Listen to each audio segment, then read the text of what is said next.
हिंदी में यूपीएससी की तैयारी से संबंधित प्रोग्राम्स को देखने के लिए सब्सक्राइब करें स्टडी IQIAS हिंदी। नमस्कार दोस्तों, यूपीएससी आईएएस का एग्जामिनेशन 16 जून को होने वाला है और अंतर्राष्ट्रीय संबंध से संबंधित कई सारे सवाल इस एग्जामिनेशन में आपसे पूछे जाएंगे। निश्चित तौर पर यदि आपने सही तरीके से रिवीजन किया है, इंटरनेशनल रिलेशन के संदर्भ में जो भी टॉपिक्स आपने बीते कुछ समय से देखे हैं उसको अच्छी तरीके से पढ़ा है, तो निश्चित तौर पर इससे आपको लाभ मिल सकता है। इसी बात को मद्देनज़र रखते हुए मैंने कुछ टॉपिक्स अपने साथ में कंपाइल किए हैं और मेरी कोशिश रहेगी कि आगे आने वाले 2-3 दिनों में मैं ऐसे ही कुछ टॉपिक्स के साथ आपके साथ चर्चा करूं ताकि एग्जामिनेशन के पॉइंट ऑफ व्यू से वो आपके लिए लाभकारी साबित हो सके। आइए चर्चा की शुरुआत करते हैं और देखते हैं कि बीते कुछ समय से कौन से ऐसे महत्वपूर्ण घटनाएं इंटरनेशनल रिलेशन के संदर्भ में चर्चा में रही हैं जो आपके लिए बहुत ही उपयोगी हो सकती हैं। आइए, यहाँ पर एक बहुत ही महत्वपूर्ण मैप मैंने मेंशन किया हुआ है। सामने आप जिस मैप को देख रहे हैं ये पापुआ न्यू गिनी का मैप है। दोस्तों, आपको पता होना चाहिए कि पापुआ न्यू गिनी, मैंने इसको शॉर्ट फॉर्म में लिख दिया है PNG भी इसे कहा जाता है।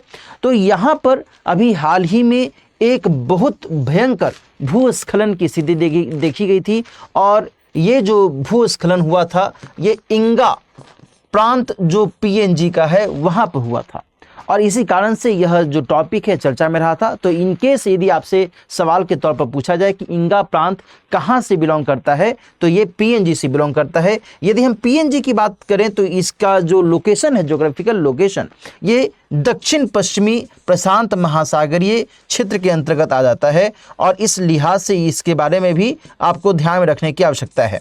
इसके अलावा इसकी जो राजधानी है ये है पोर्ट मॉरिसबी। कई बार एग्जामिनेशन में टैली करने के लिए राजधानियों को टैली करते हुए भी सवाल पूछे जाते हैं, तो ये भी ध्यान रखिएगा कि इसकी राजधानी है पोर्ट मॉरिसबी। ये सभी पॉइंट्स आपको ध्यान में रखने की आवश्यकता है। ठीक है जी, पोर्ट मॉरिसबी।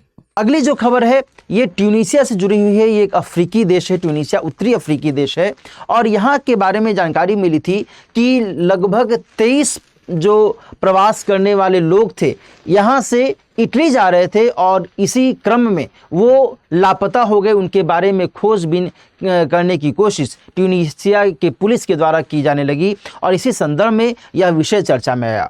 अब यहाँ पर एक सवाल ये उठता है कि आखिर इनका प्रवासन किस कारण से हो रहा था। तो यहाँ पर जानकारी ये मिलती है कि ट्यूनीशिया में लंबे समय से एक जो प्रवासन का संकट है वह सामने आ रहा है और इस लिहाज से ये माना जा रहा है कि वहाँ पर जिस तरीके से एक निर्धनता, बेरोजगारी की स्थिति पनप गई है बीते कुछ समय से और अफ्रीका में जिस तरीके से एक संकट का माहौल, तनाव का माहौल, कॉन्फ्लिक्ट का माहौल देखा जा रहा है, ऐसे में ही ये जो प्रवासन की गतिविधियां हैं बीते कुछ समय से बढ़ गई हैं और यहाँ पर इसी चीज़ को इंडिकेट भी किया गया है।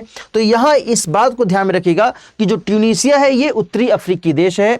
यहाँ पर आप ट्यूनीशिया का ये मैप देख रहे हैं और यहाँ हम ये भी देख रहे हैं कि ये इटली से इसकी नज़दीकी है। इटली में ये लोग जा रहे थे, किस कारण से जा रहे थे ये मैंने आपको बता दिया है। ट्यूनीशिया के आजू बाजू में जो देश हैं वो ध्यान में रखिएगा। ये अल्जीरिया है, ये सभी जो है उत्तरी अफ्रीकी देश हैं। ये लीबिया है, लीबिया की राजधानी यहाँ पर त्रिपोली। जो ट्यूनीशिया है इसकी राजधानी ट्यूनिस है और इस लिहाज से यहाँ पर इस पूरे लोकेशन को ध्यान में रखने की आवश्यकता है। ठीक है जी, अगला जो मैं आपको लोकेशन दिखा रहा हूँ सामने आप मैप पर देख पा रहे होंगे, ये एक उत्तरी अमेरिकी देश है मेक्सिको। और यहाँ पर ध्यान रखिएगा कि मेक्सिको में बीते कुछ समय में ये जो लोकेशन है ये लोकेशन बहुत अधिक चर्चा में रहा। इसका नाम है टबास्को स्टेट। क्यों चर्चा में रहा? दरअसल यहाँ पर बहुत बड़े पैमाने पर हीट वेव और सूखे की स्थिति देखी गई और ऐसे में ये देखा गया कि वहाँ पर जो वन्य प्राणी रह रहे हैं, जो भी जीव जंतु रह रहे हैं, उनको इसका बहुत बुरी तरीके से सामना करना पड़ रहा है। जो बंदर इस क्षेत्र में जंगलों में रह रहे थे, पेड़ों पर रह रहे थे, उनकी मौत होने लगी, पक्षियों को नुकसान होने लगा और इसी कारण से यह जो विषय है यह विषय चर्चा में आया और टबास्को रीजन जो है चर्चा में आया। तो इनके सीधे एग्जामिनेशन में आपसे पूछ दे कि टबास्को रीजन किस देश से जुड़ा हुआ है तो ये मेक्सिको से जुड़ा हुआ है। क्यों ये चर्चा में है इसके बारे में मैंने आपको बता दिया। इसके अलावा ये आप सामने एक और मैप देख रहे हैं अफगानिस्तान के अंतर्गत बगलान जो इलाका है ये इसलिए हाल के समय में चर्चा में रहा है क्योंकि यहाँ पर बहुत बड़े पैमाने पर बाढ़ की स्थिति देखी गई और कहा गया कि लगभग 50 से भी ज़्यादा लोग बाढ़ की इस समस्या के कारण हताहत हुए हैं और इसी कारण से यह विषय चर्चा में रहा है। तो एग्जामिनेशन में यदि इसको लेकर सवाल पूछ दे तो आप अब आसानी से इसका उत्तर दे सकते हैं। बगलान कहाँ पर है? अफगानिस्तान के इस पार्टिकुलर रेंज से जुड़ा हुआ है। इसके अलावा एक और महत्वपूर्ण जो लोकेशन है इंटरनेशनल रिलेशन के पॉइंट ऑफ व्यू से ये इंपॉर्टेंट हो जाता है, इंडोनेशिया के आसेह क्षेत्र से जुड़ा हुआ है। ये ध्यान रखिएगा कि आप सभी को पता होना चाहिए कि म्यांमार में रोहिंग्या की जो स्थिति है, रोहिंग्या जनजाति या जाति की जो स्थिति है वो बहुत अधिक कष्टकारी है। वो कभी भारत में पलायन करते हैं, कभी बांग्लादेश जाते हैं, कभी दक्षिण पूर्वी एशियाई देशों की ओर उनका रुख होता है और ऐसे में ही यहाँ पर देखा गया कुछ समय पहले कि बहुत बड़ी संख्या में जो रोहिंग्या लोग थे वो इंडोनेशिया के इस आसेह क्षेत्र में आए थे और बाद में इंडोनेशिया के जो नेवी है उसके द्वारा इनको पीछे धकेला गया। उन्होंने कहा कि आप इधर मत आइए और इसी कारण से यह जो क्षेत्र है ये क्षेत्र चर्चा में रहा था। इसके अलावा आसेह एक और कारण से चर्चा में रहा था क्योंकि यहाँ पर लगभग 5.9 तीव्रता की भूकंप की स्थिति भी बीते साल देखी गई थी। इन दो कारणों से ये जो लोकेशन है चर्चा में रहा था। तो ये ध्यान रखिएगा, आसेह कहाँ पर है? इंडोनेशिया के रीजन से बिलोंग करता है। इसके अलावा एक महत्वपूर्ण जो इकोवास नाम का समुदाय है, इकोवास नाम का एक संगठन है, यह अक्सर चर्चा में रहता है। अभी हाल ही में अफ्रीका के 3 महत्वपूर्ण देशों ने इस संस्था से या फिर इस संगठन से अपने आप को हटा लिया है। इसी कारण से यह जो संगठन है हम लोग अभी पढ़ भी रहे हैं।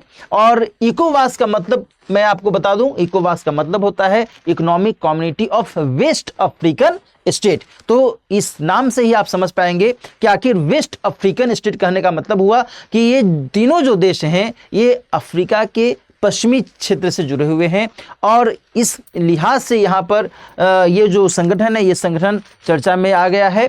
यहाँ पर ध्यान रखिएगा कि किस संधि द्वारा इसे स्थापित किया गया था।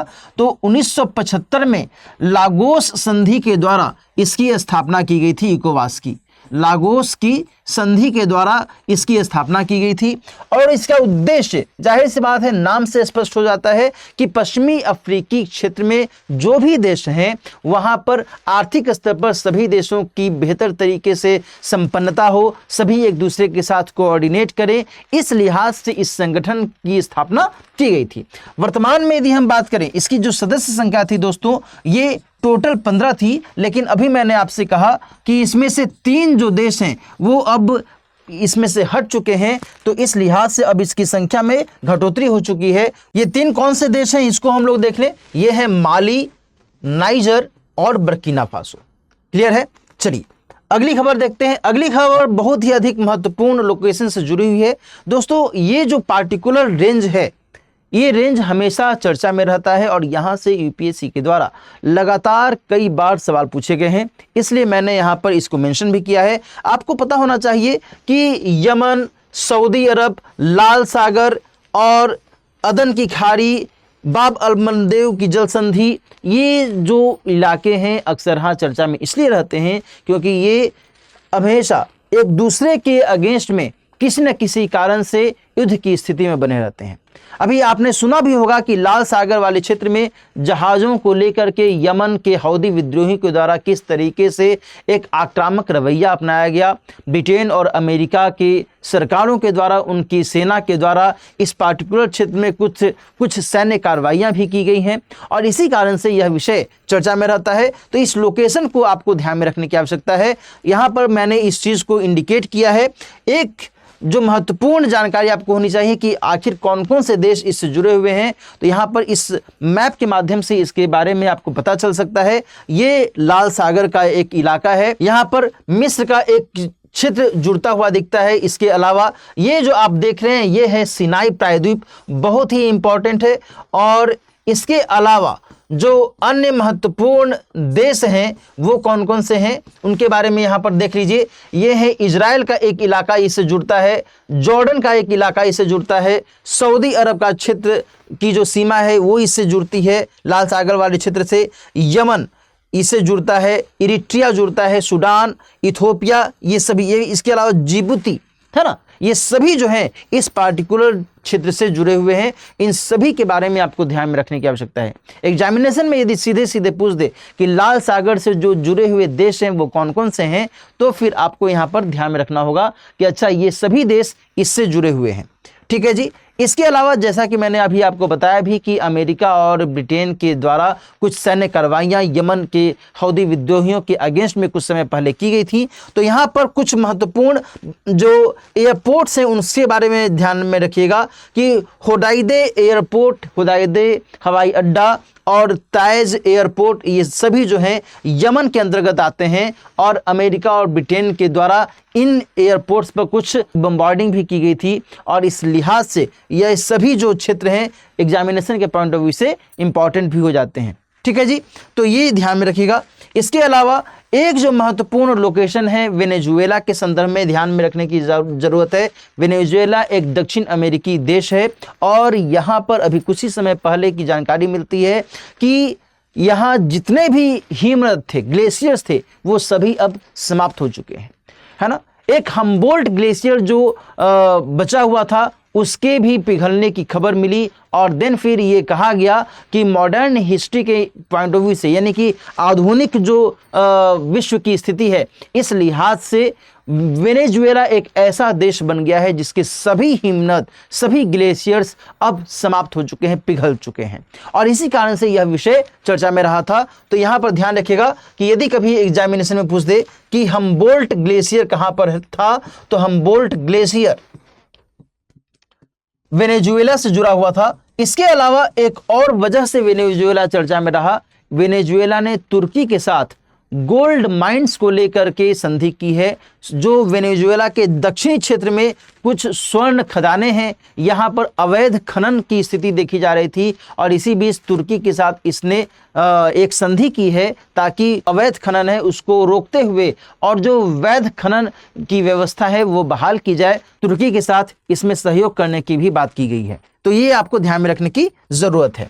इसके अलावा एक और महत्वपूर्ण लोकेशन आपको मैं बताऊं, यहां पर ध्यान रखिएगा कि ये जो आप देख रहे हैं ये है बेन गुरियन कैनाल। जो ये बेन गुरियन कैनाल है दोस्तों, ये ध्यान रखिएगा, ये भूमध्य सागर से होते हुए और अकाबा की खाड़ी, ये जो आप सामने देख रहे हैं इसका नाम है अकाबा की खाड़ी, है ना।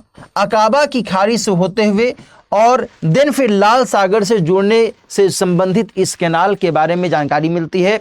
जो बेन गुरियन नाम है, ये इजराइल के जो संस्थापक रहे थे बेन गुरियन, उन्हीं के नाम पर बेन गुरियन कैनाल नाम दिया गया था। और यह इसलिए महत्वपूर्ण है हाल के समय में क्योंकि आपको पता है कि किस तरीके से गाजा पट्टी वाले क्षेत्र में इजराइल के द्वारा एक अपना प्रभाव स्थापित करने की कोशिश की जा रही है और इस बीच लाल सागर वाले क्षेत्र में जो एक तनातनी की स्थिति बीते कुछ समय से देखी जा रही थी, इसी बीच इजराइल ने एक वैकल्पिक जो व्यापारिक मार्ग है उसको देखते हुए इस कैनाल को फिर से एक नए रूप से स्टार्ट करने की कोशिश की है और इसी कारण से यह विषय चर्चा में आया है। तो ये आपको ध्यान में रखने की आवश्यकता है। ये आप देख रहे हैं ये सिनाई प्रायद्वीप है, ये आप देख रहे हैं लाल सागर है, ये आप देख रहे हैं यहाँ पर जो इलाका है ये स्वेज नहर वाला जो क्षेत्र है, ये आप देख रहे हैं स्वेज कैनाल, ये आप देख रहे हैं यहाँ पर। और इस लिहाज से ये वैकल्पिक मार्ग निश्चित तौर पर इजराइल के लिए एक सकारात्मक रूप से उपयोगी हो सकता है। इसी कारण से यह विषय भी चर्चा में रहा था। आगे हम लोग बात करते हैं एक और महत्वपूर्ण जो लोकेशन है ज्योग्राफिकल पॉइंट ऑफ व्यू से। ये ध्यान में रखिएगा कि यूक्रेन को लेकर के आप सभी को पता होना चाहिए कि रूस और यूक्रेन के बीच में लंबे समय से जो एक तनातनी की स्थिति चल रही है, ऐसे में जो एक आर्थिक संकट या फिर कहें कि अनाज से संबंधित, अनाजों के व्यापार से संबंधित जो संकट की स्थिति सामने आई है, उसी संदर्भ में जो ये सुलीना चैनल है, यहाँ पर आप देख रहे हैं ये सुलीना चैनल। ये सुलीना चैनल निश्चित तौर पर यूक्रेन के माध्यम से जो अनाज के व्यापार की संभावना हो सकती है, इसे और बेहतर रूप देने की कोशिश की जा रही है ताकि रूस का किसी भी तरीके से कोई हस्तक्षेप न हो सके। तो इसलिए यहाँ पर जो सुलीना चैनल है ये किससे जुड़ा हुआ है? तो यूक्रेन से जुड़ा हुआ है। एग्जामिनेशन में सीधे सीधे आपसे सवाल पूछ सकता है कि सुलीना चैनल का संबंध किस देश से है या फिर किस क्षेत्र से है, तो वहां पर आपको इसको ध्यान में रखने की जरूरत होगी। इसके अलावा इस पार्टिकुलर रेंज से जुड़े हुए कुछ अन्य महत्वपूर्ण लोकेशंस मैं आपको बता देता हूं। बीते साल भी यूक्रेन के आसपास से जुड़े हुए जो देश थे उनके बारे में सवाल पूछ दिया गया था। तो यहां पर मैं फिर से कुछ और जानकारियां दे देता हूं जो आपके एग्जामिनेशन के पॉइंट ऑफ व्यू से महत्वपूर्ण हो सकते हैं। ये आप सामने देख रहे हैं, ये है काला सागर, और यहां पर आप देख रहे हैं ये यूक्रेन का इलाका है। ये क्रीमिया प्रायद्वीप है जिस पर रूस ने 2014 से कब्जा किया हुआ है। ये कर्च जल संधि है। कर्च जल संधि बहुत ही फेमस है, बहुत ही इंपॉर्टेंट है। यहां पर आप देख रहे हैं अजोव सागर है। अजोव सागर और काला सागर के बीच की जो यह स्थिति है ये कर्च जल संधि के तौर पर जानी जाती है। इसके बारे में आपको ध्यान में रखने की आवश्यकता है। इसके अलावा यहाँ पर आप देख रहे हैं ये है बॉस्फोरस जल संधि, जो कि काला सागर और मरमरा सागर के बीच की संधि को दर्शाती है, बॉस्फोरस जल संधि। इसके अलावा यह जो मरमरा सागर है और देन फिर यहाँ पर ये थोड़ा छिप गया है, इसका नाम है डार्डानेल्स जल संधि, है ना, डार्डानेल्स जल संधि। और ये जो डार्डानेल्स जल संधि है ये एजियन सागर और मरमरा सागर के बीच को दर्शाता है। तो इस लिहाज से इसके बारे में भी आपको जानकारी होनी चाहिए। ठीक है जी, ठीक है ना। तो ये आपको कुछ महत्वपूर्ण लोकेशंस इस पार्टिकुलर रेंज से जुड़े हुए जो आपके दिमाग में होना चाहिए। एग्जामिनेशन में यहाँ से सवाल बनने की संभावना है क्योंकि ये क्षेत्र पूरा तनाव का माहौल से जूझ रहा है।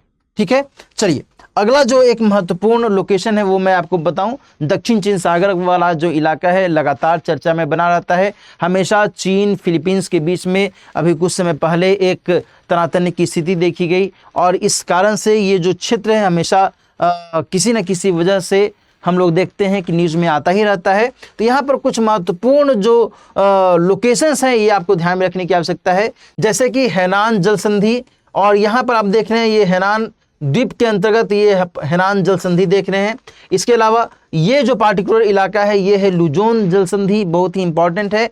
और इसके अलावा आप ये जो पार्टिकुलर इलाका देख रहे हैं ये है दक्षिण चीन सागर वाला इलाका, ये है टोंकिन की खाड़ी। इसके बारे में भी आपको जानकारी होनी चाहिए। एग्जामिनेशन में इसको लेकर के सवाल पूछा जा सकता है। तो आज की चर्चा में मैंने कई सारे महत्वपूर्ण अंतर्राष्ट्रीय गतिविधियों से संबंधित जो महत्वपूर्ण स्थान थे उनके बारे में और उनसे संबंधित जो महत्वपूर्ण जानकारियां थी उनके बारे में आपको बताया है। मुझे उम्मीद है कि इससे आपको बहुत कुछ लाभ मिलेगा। आगे भी मैं 2-3 दिन कोशिश करूंगा कि कुछ ऐसे ही महत्वपूर्ण जो गतिविधियां रही हैं अंतर्राष्ट्रीय परिप्रेक्ष्य में, किसी भी कारण से यदि वो चर्चा में रहे हैं बीते कुछ समय से, तो मैं आपको वो बताऊं ताकि उससे आपको और बेहतर तरीके से लाभ मिल सके। ठीक है, आज की चर्चा अब हम लोग यहीं पर समाप्त करते हैं। और इसके अलावा एक और महत्वपूर्ण सूचना मैं आपको देना चाहूँगा। यदि आप में से कोई ऐसा कैंडिडेट है जो कि सिविल सेवा परीक्षा की तैयारी कर रहा है और वो बेहतर तरीके से जीएस का एक कोर्स करना चाहता है, तो वो इन 3 में से किसी भी फॉर्मेट में स्टडी IQ IAS की P2I बैच को ज्वाइन कर सकता है। दिलीप लाइव कोड का इस्तेमाल करते हुए आप इस कोर्स को ज्वाइन कर सकते हैं। आज से ही इस कोर्स की शुरुआत शाम में 6 बजे से की जा रही है, इसलिए जल्द से जल्द इस कोर्स को ज्वाइन कीजिए और जीएस की तैयारी को और बेहतर रूप प्रदान कीजिए। मिलते हैं फिर अगली कक्षा में। अपना ख्याल रखिए। All the best. हिंदी में यूपीएससी की तैयारी से संबंधित प्रोग्राम्स को देखने के लिए सब्सक्राइब करें स्टडी IQ IAS हिंदी।